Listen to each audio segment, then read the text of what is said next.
Writer. Written and published by Jane Vergara.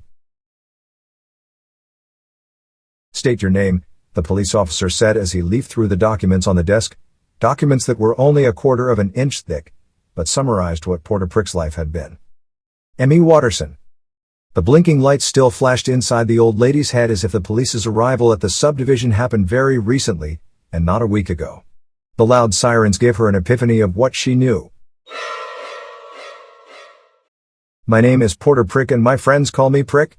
I hid it because it sounded derogatory, but the years passed by, and there was no stopping my friends from calling me anything but that. My neighbor's name is John De La Sant, and it had been a few weeks since he came to the neighborhood. I remember when the moving services truck parked on the street across my house, heavily muscled men alighting the vehicle. The uniforms were simple crew neck shirts with the company's name printed on the back. One man moved to the back of the truck, opened the door, and studied the stack of boxes. The other one, a tall man in his mid-20s, started unloading, giving proof that the bungalow-type house which belonged to an old lady with dementia was already sold. A black car pulled over at the back of the truck and I watched as a man wearing a cap and sunglasses hoisted himself from the passenger door of his top-down car. Swaggering lazily after the trucking services employees, he took a cigarette from his vest pocket and lit it. Rings of smoke hovered in front of his face as he puffed.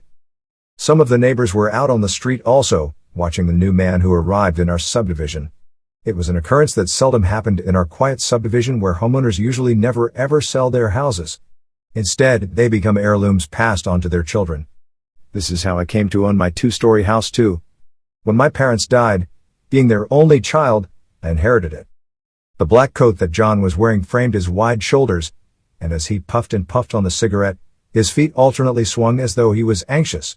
He flicked the cigarette, sending the butt on the pavement, and he didn't move to put it out. Mrs. Watterson, old lady whose house was beside mine, shook her head in disgust. Her pale lips twitched, making her face a mask of wrinkles. Another smoker in this village? Eh? She blurted out, which was loud enough for me to hear. I looked around me to see if there are other neighbors who heard, and apparently, there were some because I caught a few heads nodding in agreement with what she said. There were many kids in the subdivision and smoking was frowned upon generally. You picked that cigarette butt off the road. To my horror, Mrs. Watterson shouted. John, who still had his sunglasses on, pulled them down, his black eyes showing, and stared at Mrs. Watterson. His face was unreadable and I prayed that the old lady wouldn't say anything more to make him mad. It was his first day here and although I am not a fan myself of socializing with neighbors, let alone strange-looking ones, I certainly do not subscribe to other people voicing out their sheer disapproval of others. Peace and harmony, that's what I always wanted so I could go on with my routine days, sitting outside my porch as I write my novel. John raised a hand and waved at Mrs. Watterson and right then a surge of familiarity burst inside my chest and I almost doubled over and vomited. I'll keep an eye on you, old lady, John said. I opened my mouth and let the words escape from my mouth. Your nightmare is just about to start. Mrs. Watterson and John turned their freaking heads toward me. Mrs. Watterson's eyes were filled with uncertainty while John's held a fascination. How did you know what I was about to say? I gulped and felt the hair on my arms stand. In the chilly morning breeze, I perspired. Movie, I watched a movie the other day where a character said exactly that, I said, already afraid. John grinned as he took out another cigarette and lit it, his mouth widened in an attempt to smile. Then, he raised his left hand and began removing his cap. I held my breath waiting for what my gaze would fall upon, and I almost shrieked as I stared at his head, bald and as shiny as a lamppost. John was still staring at me and then he looked at the other neighbors and waved to them, saying his pleasantries. You, he pointed a finger at me. Me. Yes, you. What? Pick the cigarette butt and throw it in the bin. I don't want to piss the old lady, he said and turned around, following the movers into his house, his laughter trailing after him. My eyes widened, and in response I ran toward the cigarette butt, picked it, and held it in my hand for a few seconds before I threw it in the bin, disgusted at the scent that I knew seeped through my fingernails. The other neighbors started walking back to their houses, including Mrs. Watterson. I shuddered once more before I started running toward my house. My boots clanged loudly against the wooden planks of the stairs and I rushed to reach the desk in the small office inside my house. It used to be my room and there were still some remnants of the dingy posters of rock stars from my childhood.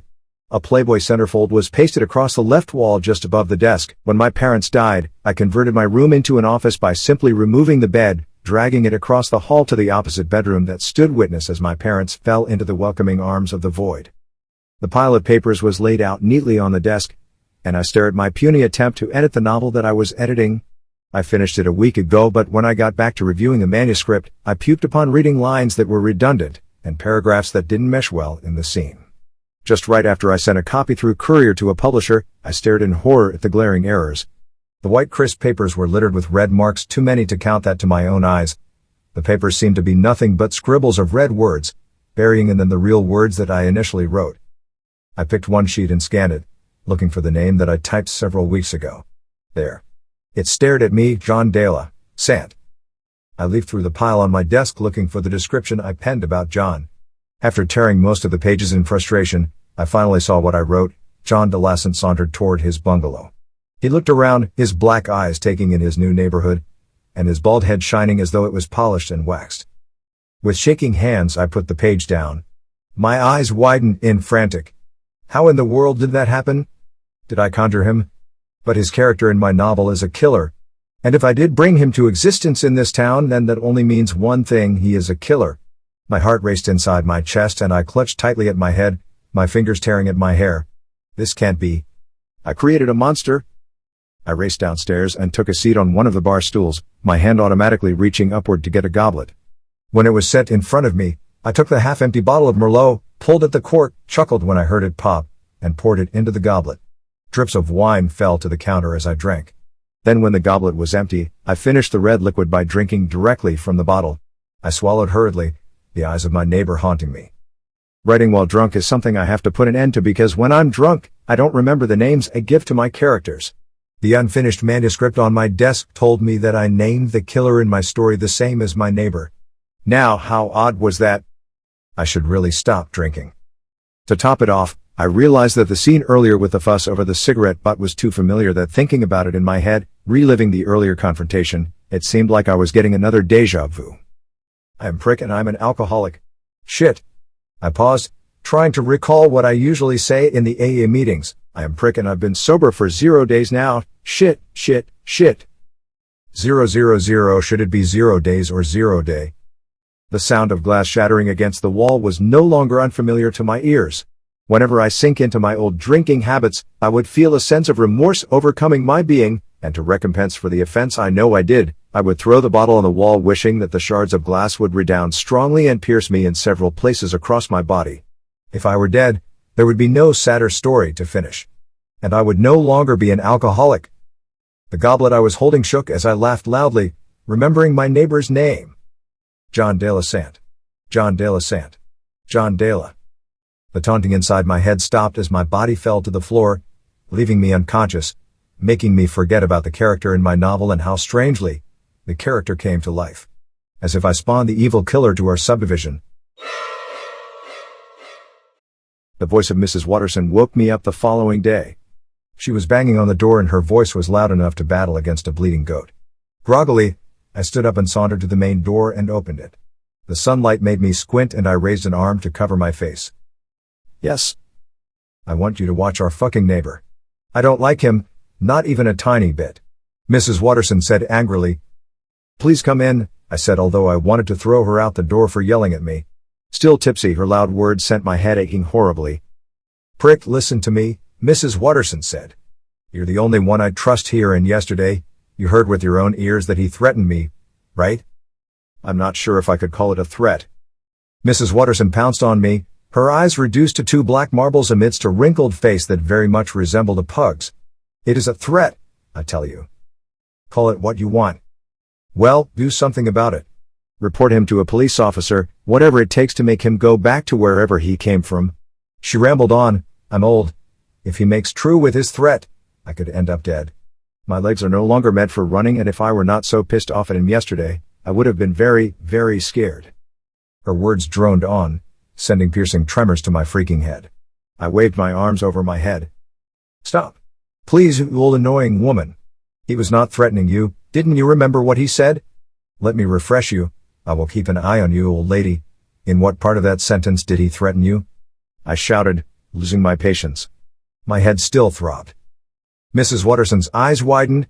I thought you were on my side? I am, of course. If anybody is in trouble I would help, but dear God, man said nothing at all. Shaking, Mrs. Watterson sat on the couch and looked at her hands. It's just that I'm scared. But maybe you're right. Maybe I read too much from what he really said. Go home, Mrs. Watterson. My head is aching like crazy and I have to attend to some matters today, I said. You broke a glass. Do you need help, you poor man? Mrs. Watterson said upon seeing the kitchen floor littered with shards. No, let it go, I said as I grabbed her arm firmly. My cheeks flushed, ashamed of my behavior. I'm sorry, please. Just leave. Mrs. Watterson nodded, her lips on a firm line against her wrinkled face, then started for the door and went outside the house. The door was left open and I had to move toward it to shut it. Before I did, I craned my neck to check out the house in front of mine. The bungalow was still as if there was nobody inside. The only manifestation that it now had an owner was the missing for sale sign that used to be erected on the front lawn. And yes, there were curtains hung now on the windows. I paused and looked again, squinting, and caught a slight movement in one of the windows. The curtain in the living room moved and I found myself staring at John's eyes. I'm totally out of whack, and I jumped back inside the house, slamming the door shut. I ran all the way to the bar to get another drink, but there were no more bottles of wine. I had finished my supply. In dismay, I turned around to start the coffee maker instead. Broken glass cut my toe and I whimpered at the sight of blood. Counting to 20, I breathed in and out, then in and out again, in an effort to calm myself. Which, to my horror, I failed. I found myself walking upstairs again, blood from my toe trailing after me as I went to the bathroom and cleaned myself up. I have to finish the manuscript soon and put an end to the killings. I never saw John again for the rest of the day and I wondered what he was doing in his house. For several weeks now, our paths never crossed, and instead of finding it comforting, it scared me a little. Where could he be? If his car were parked outside his house, would that really mean that he's also inside? Or was it a decoy to make people believe that he never left the house? That could be a strong alibi. I was sitting in front of my desk again, determined not to take any alcohol for the rest of the day in the hopes that I would finally finish editing my novel. The cursor of the laptop blinked and I was hypnotized by its moderate flashing, until I felt my fingers dancing on the keyboard, letters forming into a jumble of words, and words creating sentences that vibrate with life as the black lines started occupying the white of the laptop screen. I saw John's name forming on the screen too many times that it felt like he is the protagonist in my novel. Every now and then, there's a flash of Mrs. Watterson's name. How the hell did I write about them? And the crazy thing was that John manifested out of thin air and into our lives. Every word in my novel felt more and more ripped from my reality. My fingers stopped moving, and I blinked, not remembering much of what I keyed in. Regardless, when I read the new pages, it still fell short, not declaring a suitable ending. How will the story end? I stood up and combed my hair and stared at my teeth in front of the mirror, watching out for any remnant of food that gargling did not wash off. Then, when it was all clean, I went out of the house, walked to the parking lot, started my car, and drove away. The bungalow house where John resided was dwarfed by my two-story home, but surprisingly, its size was enough to send shivers down my spine. I couldn't forget John's eyes, his sunglasses, and the way he stared at me. I have got to do something. Something to make the creepy feeling go away. Send him running off the way Mrs. Watterson wanted. In the supermarket, I headed straight to the wine section and was greeted by the colorful bottles, in various shapes, taunting me. I looked around, afraid that one of the AA members would spot me and tell on me. But I remember, in case I bump across someone who's also an alcoholic, I could simply ask him or her what his business was in the wine section also. Most probably, that will send him flying to another section of the supermarket, as abashed as I would be if caught. But if I ever get so unlucky as to get caught, I knew what I would say, as I had rehearsed an excuse in my crazy head. I would say that it was only alcohol that's keeping me awake during the wee hours of the morning to finish what I was writing.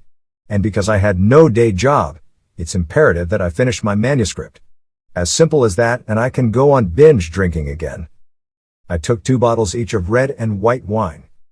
The next destination in my head was the aisle for dairy products, thinking about blue cheese and some cheddar. Better indulge. I reached out to take cheddar when someone from my back coughed. If I turn around now, I know who I would find. John. It gave me a tingling sensation all over my body that I knew what would happen, because it had been all laid out before, using my very own words, each incident manifesting before my very eyes. I turned around. I don't think you gave me your name, John said. I gulped. Prick, I said. John's eyes turned into angry slits and I wondered what I said. Then I realized that he must have thought I was calling him a prick, so I immediately said, No. I mean, Prick is my last name. Porter Prick is my name. But my friends call me Prick. And I'm not calling you Prick. I won't. I stopped talking because I didn't make any sense anymore. He sneered at me. You're the prick, Porter, he said, his finger thrust to my chest. He walked away from me, and in an irritated voice he added, Stupid prick. I didn't know if he meant for me to hear, but I was glad that the conversation was over. I took a cab home and entered my house, my feet immediately prompting me to the bar. Then when I was halfway through my first bottle, I sprang from my seat and rushed to the window. Shit! I cursed repeatedly upon realizing that I left my car in the supermarket. Irritated, I howled when a piercing pain shot up my right leg after I kicked at the door. There was nothing that could be done about that, so I went back to the bar. I took a high glass and brought the Merlot with me upstairs. The wine was so I can finish with my novel, I justified. The wind cut through my office as I opened the door. Some of the papers on the desk flew, greeting me as though saluting the presence of its master. I kicked on some of the paper that fell to the floor. They're no longer important. I would reprint my manuscript after I had given it an apt ending, tweaking what I had penned previously. Immediately, I sat in front of my laptop and searched for the last page I edited. The wine gave a loud popping sound as I pulled on the cork. The high glass was full a moment later but empty again in a heartbeat. Some red liquid was grazing my chin. I burped, my body allowing the alcohol to escape my digestive system. I poured another full glass and drank, and when I finished, my eyes were veiled with the creativity I needed to possess to finish the manuscript. I was in a trance and I let my fingers dance on the keyboard once more. My head was hung so low over the laptop screen that I thought I was having a dream. I blinked several times and then peered at the screen. Dead. Andrew is dead. The shouts were repeated, taunting me. The footsteps of my neighbors boomed against my ears and I shuddered. The killing has started, I thought. It couldn't end like this. I had to do something. But before heading out the door, I saved the manuscript I was typing, fed paper to the printer, and hit print. The machine started spewing out my words. I crossed over to my room and opened the top drawer of my bedside table. A Bible stared me in the face. I shoved it closed and pulled at the bottom drawer, and this time my gaze fell upon the black gun. With unbelievably firm hands, I took the cold metal object and brushed it against the slacks that I was wearing. There were some blood stains and I had to remove them. I studied the gun and saw that there was no more blood. Reluctantly, I took the stairs and started walking to the door. I know what would come next. John, the sick bastard, would be on his way to Mrs. Watterson's to finish what he started. My heart started beating fast, and only when that realization hit me did my hands start shaking. It would all be over soon, I kept on telling myself. The sick bastard would die. I pressed 911 on my mobile phone, but I couldn't connect. In utter desperation, I threw my phone and hit the tree on my neighbor's front lawn. It was almost a noiseless thwack, but the sound reverberated in my ears and my heartbeat went wild in competition with that. From where I was hiding, I looked at the tall figure of John. He was inside the house of Mrs. Watterson. I imagined that at this time, he would already be in the kitchen, thumbing the sharp knife that he would eventually use to dismember his victim. My eyes were popping in anticipation and partly fear. This was exactly how I had written my novel, and I couldn't muster the courage to use the gun I was holding in my right hand. My hair was slick with perspiration, and to my tensed ears, even the slow dripping of my sweat sounded too loud. I gripped the gun in both hands to stop the trembling and succeeded, but my knees gave way and buckled. I kept on reminding myself that I do not have to be a hero after all.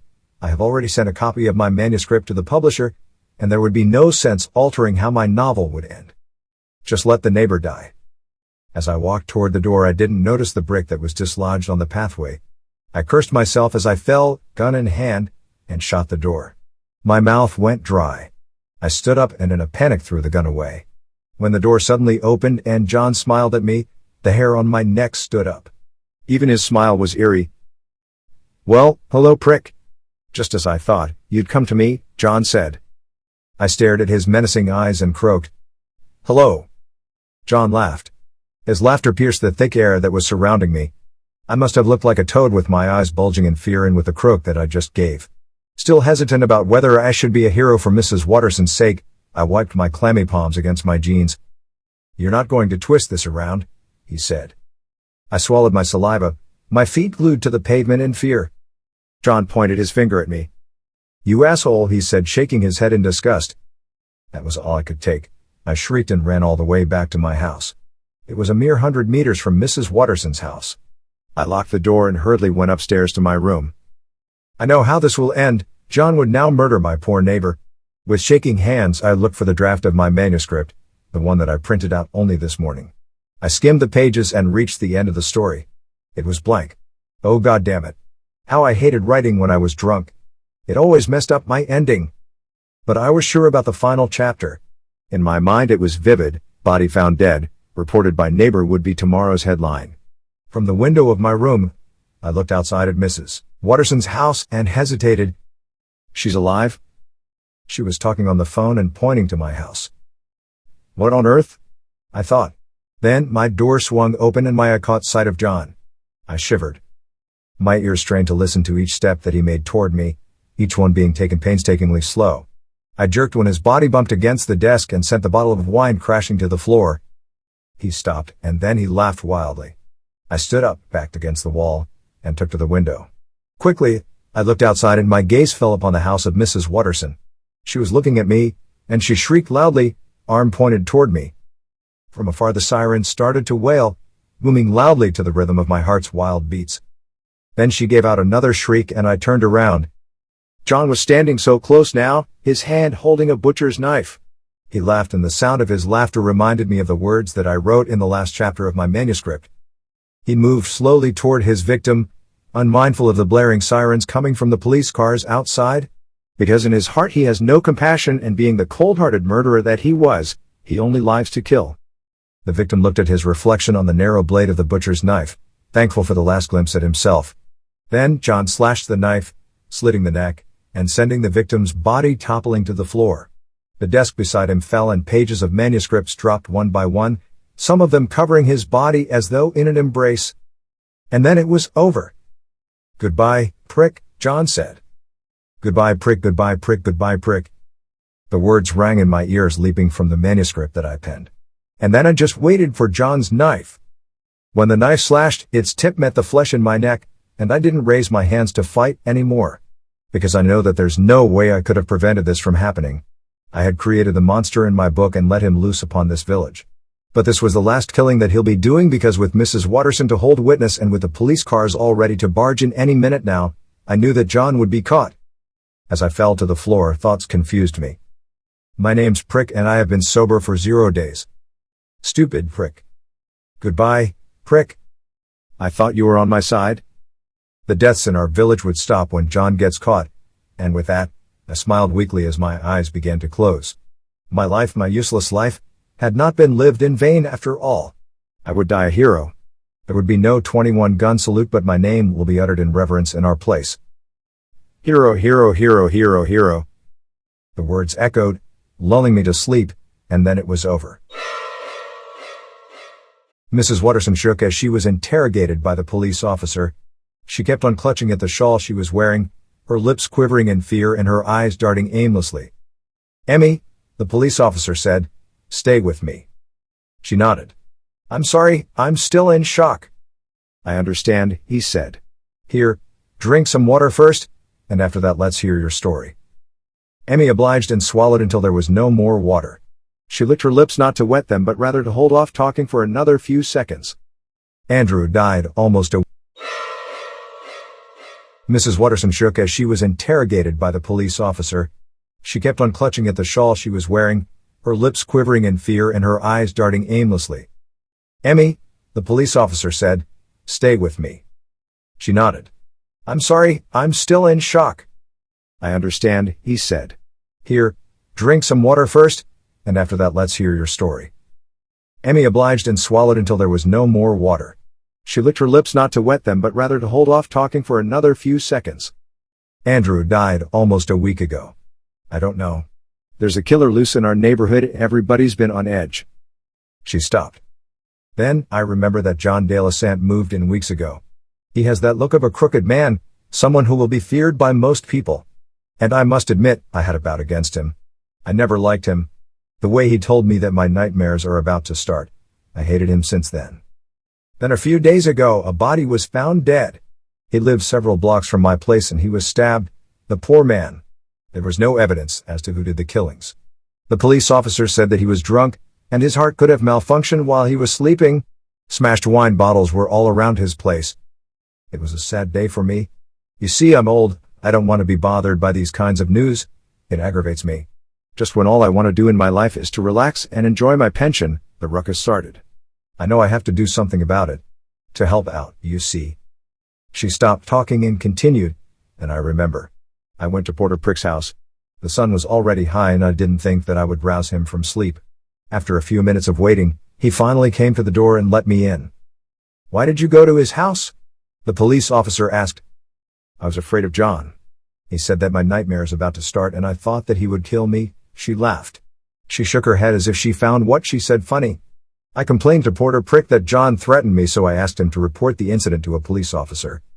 If you were threatened, why didn't you call the police yourself? He asked. I don't know. Maybe I'm too scared. You see, what if it weren't true? Then that will make John hate me all the more. And when that happens, maybe he'd try something nasty on me. Oh no.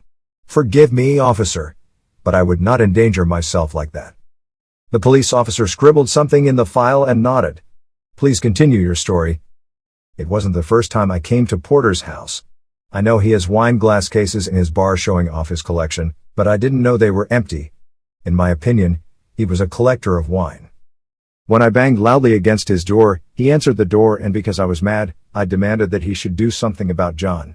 I didn't notice that his hair was disheveled, his long-sleeved shirt wrinkled.